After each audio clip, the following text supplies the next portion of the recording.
சங்கீதம் 31. ராகத்தலைவனுக்கு ஒப்புவிக்கப்பட்ட தாவீதின் சங்கீதம். கர்த்தாவே, உம்மை நம்பியிருக்கிறேன். நான் ஒரு காலம் வெட்கமடையாதபடி செய்யும். உமது நீதியின் நிமித்தம் என்னை விடுவியும்.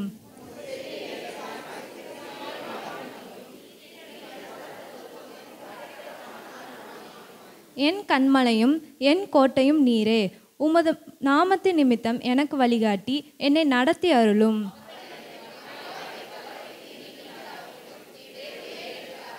உமது கையில் என் ஆவியை ஒப்புவிக்கிறேன். சத்தியபரனாகிய கர்த்தாவே, நீர் என்னை மீட்டு கொண்டீர்.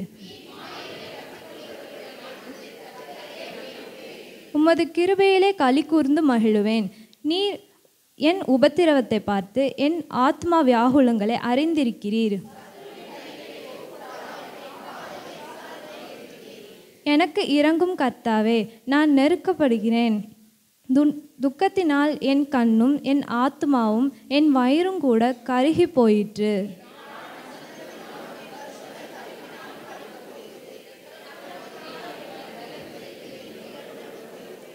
என் சத்துருக்களாகிய யாவர் நிமித்தமும் நான் அயலாருக்கு நிந்தையும் எனக்கு அறிமுகமானவர்களுக்கு அருக்களிப்பும் ஆனேன். வீதியிலே என்னை கண்டவர்கள் எனக்கு விலகி ஓடி போனார்கள்.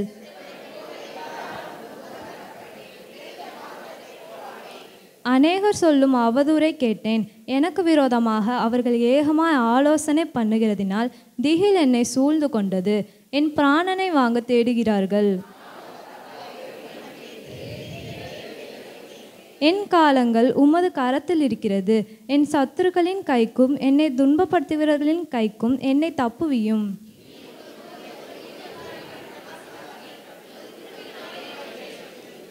கர்த்தாவே, உம்மை நோக்கி கூப்பிட்டேன்.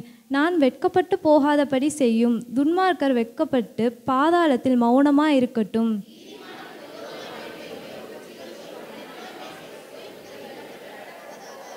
உமக்கு பயந்தவர்களுக்கும் மனுபுத்திரருக்கு முன்பாக உம்மை நம்புகிறவர்களுக்கும் நீர் உண்டு பண்ணி வைத்திருக்கிற உம்முடைய நன்மை எவ்வளோ பெரிதா இருக்கிறது.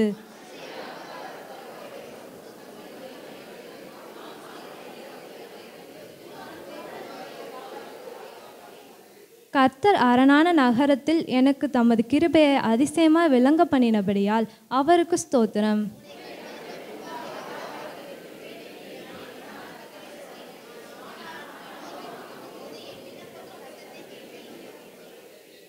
கர்த்தருடைய பரிசுத்தவான்களே, நீங்கள் எல்லாரும் அவரில் அன்பு கூறுங்கள். உண்மையானவனை கர்த்தர் தற்காத்து இடும்பு செய்கிறவனுக்கு பூரணமாய் பதிலளிப்பார். கர்த்தருக்கு காத்திருக்கிறவர்களே, நீங்கள் எல்லாரும் திடமனதாய் இருங்கள். அவர் உங்கள் இருதயத்தை ஸ்திரப்படுத்துவார். ஆமென்.